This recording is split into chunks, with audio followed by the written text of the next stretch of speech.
Hello hi everyone, good morning plus Lord. आज मैं आपसे बातचीत करना चाहती हूँ सुबह की प्रहत में, और आज मैं आप सबका स्वागत करती हूँ। आज का जो सब्जेक्ट है अभिषेक, जहाँ पर आपका अभिषेक कम होते जा रहा है, लीकेज होते जा रहा है, तो आप समझ जाइए कि आप परमेश्वर से बहुत दूर हो रहे हैं। आप गलत संगति ना करें जिसकी वजह से आपका अभिषेक लीक हो जाए।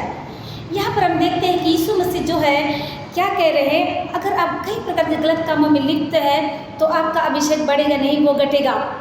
हम देखते हैं कि यहाँ पर यीशु मसीह जो है दाऊद राजा को कहते हैं कि मेरी इच्छा तो है कि मैं तुझे राजा बनाऊं, लेकिन उसके लिए आपको जो है सबसे पहले अपने पापों से क्षमा मांगना पड़ेगा, और पापों से पछताव करेंगे तब जो आपका अभिषेक होगा। और यहाँ पर जो है परमेश्वर जो है दाऊद राजा को जो है 16 साल की उम्र में जो है उसको अभिषेक करते हैं, लेकिन वो उस गद्दी पर नहीं बैठता है क्योंकि वो उसके लायक नहीं थे। यीशु मसीह फिर कहते हैं कि परमेश्वर ने दाऊद से कहा, मेरी इच्छा तो है कि मैं तुझे राजा बना दूं, लेकिन तू उस कुर्सी पर बैठने के लिए तुम्हारे ऊपर अभी अभिषेक नहीं आया है। इसलिए दाऊद को वफादार रहना पड़ा। दाऊद केवल यहूदा गोत्र का, उसके बाद जो है वो राजा बना। उसी प्रकार आप भी बन सकते हैं। सबसे पहले आपको वफादार होना पड़ेगा यीशु मसीह के लिए, और सबसे पहले दूसरा जो है आपका जब पापों से पश्चाताप होगा तो आपका अभिषेक होगा, आप पवित्र आत्मा से परिपूर्ण होंगे। जिस तरह से परमेश्वर पिता ने दाऊद राजा को उस कुर्सी पर बैठने के लिए जो है उसे अभिषेक करते हैं, उसको पहले सिखाते हैं। परमेश्वर की इच्छा थी कि दाऊद जो है उस गद्दी पर बैठे, लेकिन उस कुर्सी पर बैठने से पहले परमेश्वर उन्हें कहते हैं कि आपको वफादार होना पड़ेगा। दाऊद राजा को यीशु मसीह सिखा रहे थे कि आपको उस कुर्सी पर बैठने के लिए आपको वफादार होना पड़ेगा, परमेश्वर के साथ ईमानदार रहना पड़ेगा।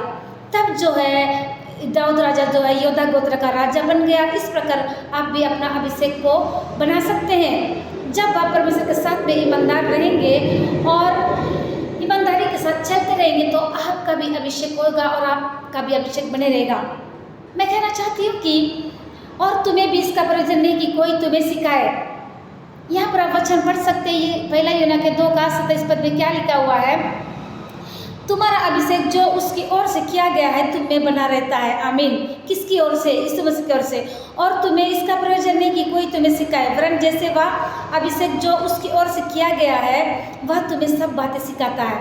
उसकी ओर से, यीशु मसीह की ओर से हमारे लिए अभिषेक किया गया है, वो हमें सिखाता है, और वह सच्चा है और झूठा नहीं है। और जैसे उसने तुम्हें बोलना सिखाया है वैसे ही तुम भी उसमें बने रहो।